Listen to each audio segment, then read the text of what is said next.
Hey guys, this is your High Fist, the cipher of Malas Tube, in the words of Dr. Philip Chase himself, here with another juicy video as always.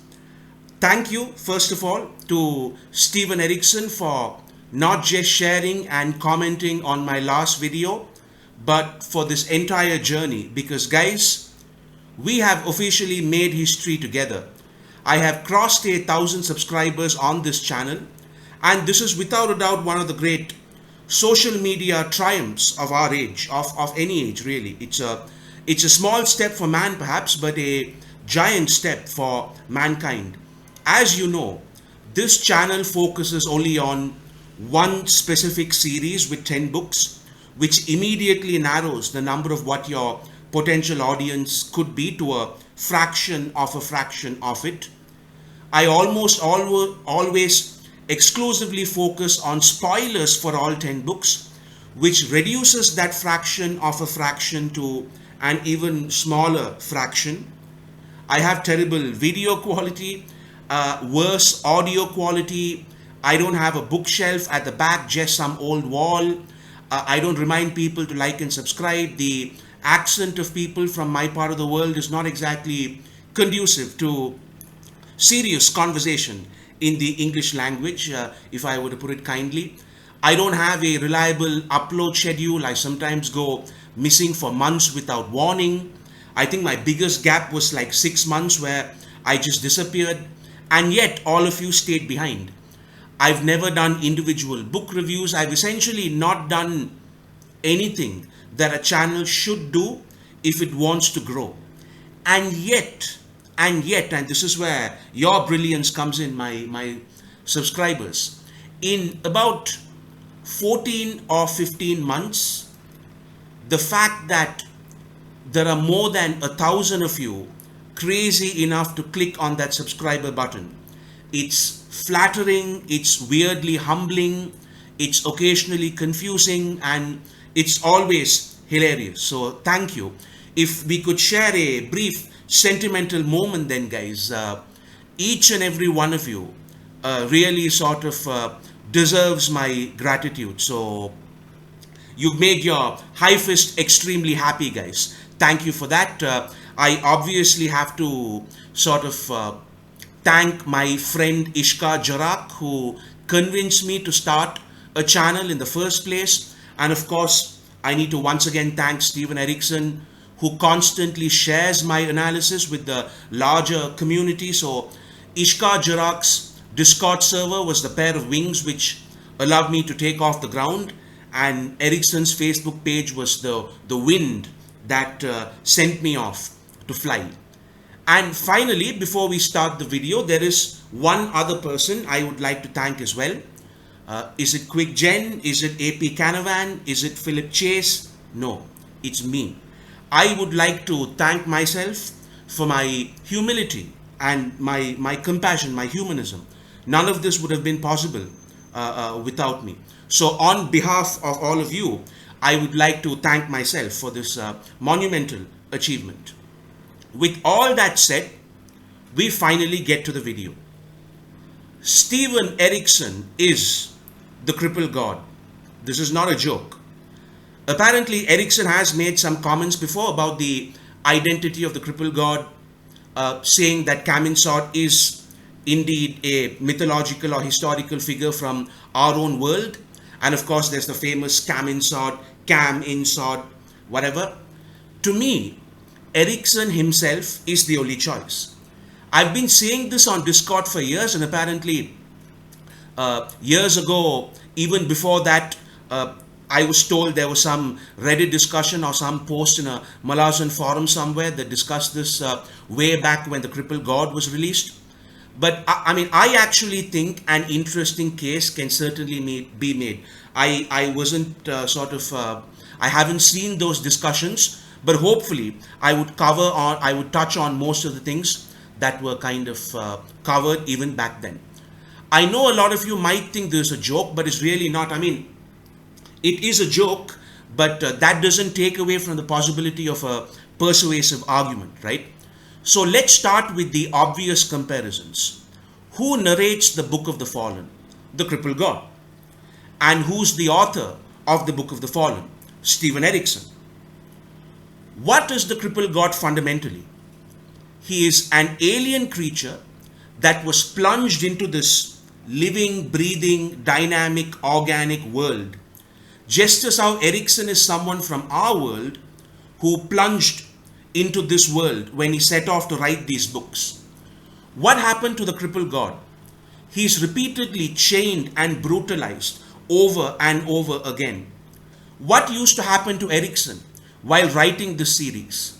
Each time he started a new book, he would have to be consumed by this brutal world he was witnessing once again, over and over again.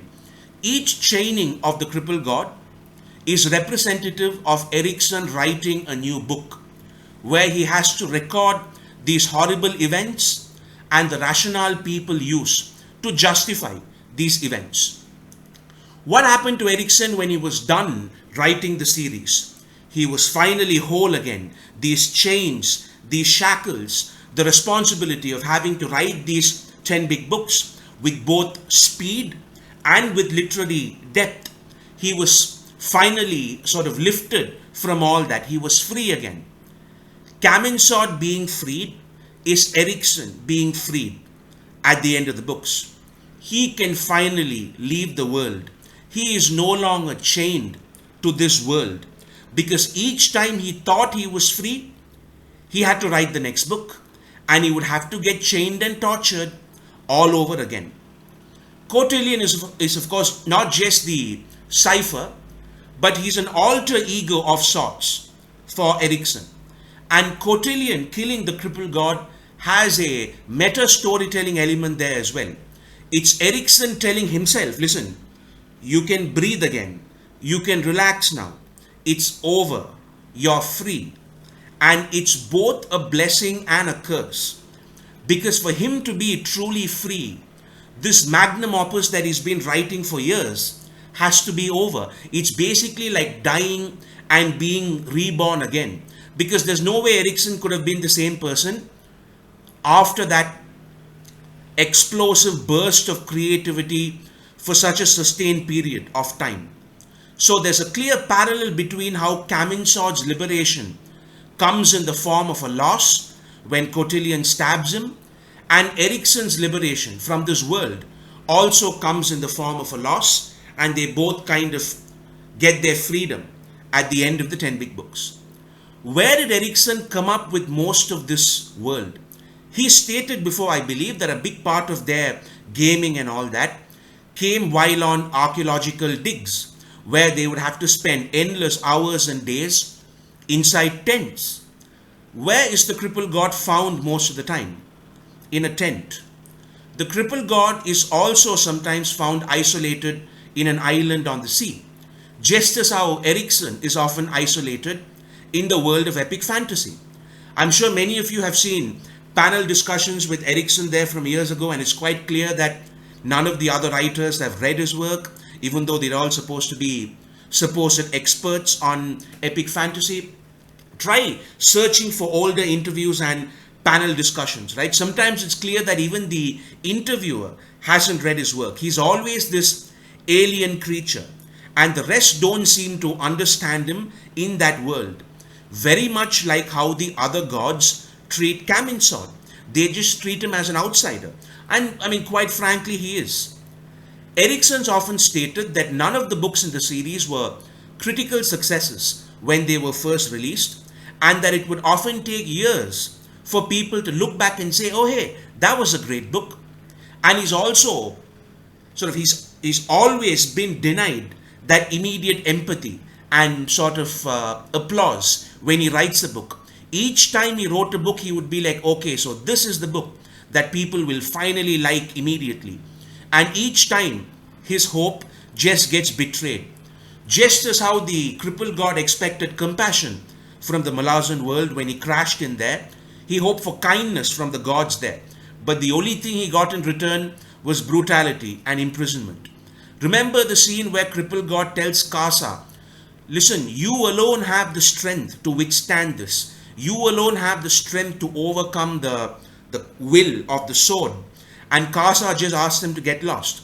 This is very much like how Erikson has been treated by the fantasy reading audience. He's like, okay guys, the readers of epic fantasy, you have the power, you alone have the power to understand what I'm trying to do here. You have the ability to see what I'm trying to explore here in my writing. In fact, Erikson explicitly says this in the author's note before book 1, Gardens of the Moon. But by the time he came to book 7, he knew that this trust had been completely betrayed and that the general fantasy reading community didn't want to be his knight of chains. And the Casa scene with Kaminsod is a version of that. What exactly is Erikson bearing out here for us to see in the stories? It's his heart. The entire series is a call to view the world with your heart, to let kindness and empathy prevail over self-interest. And the 10 big books are a literary manifestation of his heart. And which part of the Crippled God is everyone fighting for in the final book? It's the Crippled God's heart, of course. The resolution of this saga is a fight over Erikson's heart, which also mirrors the conflict in Erikson's own heart as he was finishing the series. This is the reason we only see it in physical form in the last book, because until then we've only seen the heart metaphorically. We've started seeing it, we've been staring at it in the form of his prose, but now in the final beat of the story we see that being given a literal form when we see the physical heart itself. I mean, you could of course say I'm trying to stretch things out here, in which case I can take a different angle. If you don't want to do this by comparing Kaminsod with Erikson, fine. Why not look at his followers then? Look at the Jade statues, the Jade strangers, and look at what they fundamentally are. The Jade statues are the Crippled God's followers, and they are basically us, the readers, the followers of Erikson's work. What do the trapped souls do all the time in this world? They're screaming. Not just any screams, screams of terror, of confusion, of outrage. What do we do when we read the books the first time? We scream. We scream in terror at some passages. We scream in confusion at some passages, like, what's going on here? We scream in outrage when terrible things happen to the characters we love. We scream in anger, like, get on with it, when some of these storylines go nowhere. We are screaming the first time, the whole time, from book 1 to book 10 non-stop. And we are those souls, the followers of Stephen Erikson, aka the Crippled God. And what happens to us as readers when we finish the 10 big books? We are liberated. We are no longer screaming. We are happy now, and everything sort of fixed together now. In fact, we are now made whole again, and we can finally look at this world without screaming in terror or outrage or confusion. We are finally at peace, just like the Jade followers at the end of the books. So even if one doesn't like the direct comparison between Erikson and Kaminsod, this still reveals a lot. So the next time, guys, you wish you were featured in a book, remember that you were featured in not just a book but in a series. I was a character in the 10 big books, as were you, all of you. We are the Jade strangers. That scene in book 2 where Hiborik hears a bunch of people screaming, we were those people. So you can now brag that you were a character in a legendary fantasy series. I know I will. And finally, look at what happens to the remnants of the Crippled God. They turn into the great ravens, the spin-off, if you will, from the Crippled God's energy, become the ravens. Look at the spin-off from Erikson's energy, the Baukelane novellas. It's about two guys who turn into, what was that? Oh, that's right, ravens. And Erikson is on record saying that one of the inspirations for Baukelane is what? Oh, that's right, the movie The Raven. Kaminsod's heart is the 10 big books, just as how Erikson's heart are the 10 big books. Kaminsod's residual scatterings are the ravens, and Erikson's residual whatever are the Baukelane stories of two guys who are not just raven themed in their colors, They literally turn into ravens. I mean, Bauculane's even called the Corby of hooks. Come on, guys. It's too much of a coincidence. You're telling me that Kaminsod's offshoots are ravens and Erikson's offshoots are also ravens, but they're not the same person despite all these other similarities as well. Look at how Erikson describes his writing. The two things we often hear is that he writes cinematically, as in he sees a visual movie and he describes what he sees. And he also says he writes by trying to get into the mind of the character to understand how specific characters view the world. Who is doing that in the 10 big books, in the story? It's the Crippled God. This entire story is the Crippled God trying to put in words the visual movie, the visual events that are running in his head. And that's why the 10 big books are a frame narrative told to us from the perspective of the Crippled God, because he and Erikson are the same person. So I'm essentially saying that this narrative layer we assume to exist between Stephen Erikson as a writer of the Book of the Fallen and the Crippled God as the writer of the Book of the Fallen, my contention is that this gap does not exist. Erikson has literally superimposed himself, the Canadian author Stephen Erikson, into this fictional universe. Why else would people consider him an alien god? This is a series where there are endless worlds and domains. There are alien races like the Teist races who are acknowledged as having come from somewhere else. Yet none of them are referred to or seen as an alien presence. They are simply known as people from other worlds. In fact, we see very strong suggestions that the Kachin came from another planet, but they are not considered aliens in the 10 big books. So why is it that only Kaminsod is considered alien? What is the special external place that he comes from which makes him an outsider? The answer, of course, is that he comes from beyond the fourth wall. Erikson is breaking the fourth wall and inserting himself into the story. He's not from some new Warren or planet. He is from a different reality, from our reality. And that is why he is an otherworldly entity in this fictional universe in a way that the rest are not. The mages who summoned Kaminsod are in real life the publishers. They gave this guy a 10-book contract and summoned him, having no idea what they were unleashing.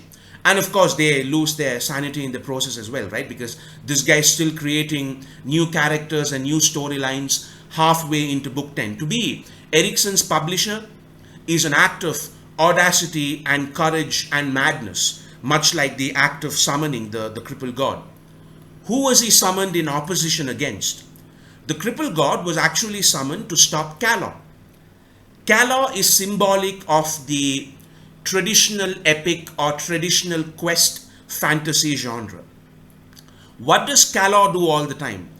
All he does is go round and round. In Toll the Hounds, we see this repetition where he even says he's walking the earth, and several places he goes to, he recognizes as places he just walked through emptily, and his entire existence is now this meaningless loop around the world. And this is what the fantasy genre is, with its cliches and tropes. It just goes round and round, over and over again, just like Kalaw.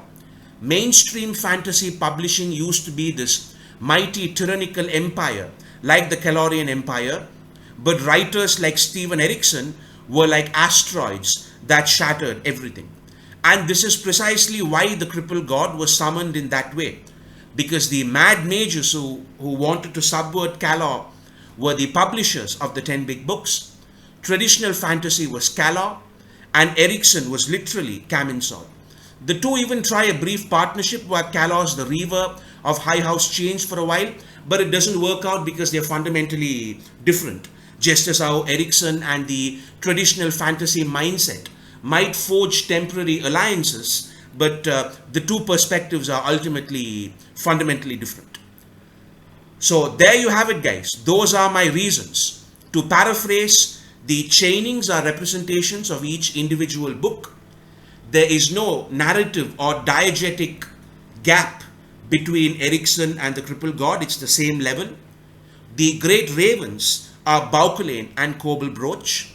The jade strangers screaming all the way from books 1 to 10 are us as first time readers screaming all the way.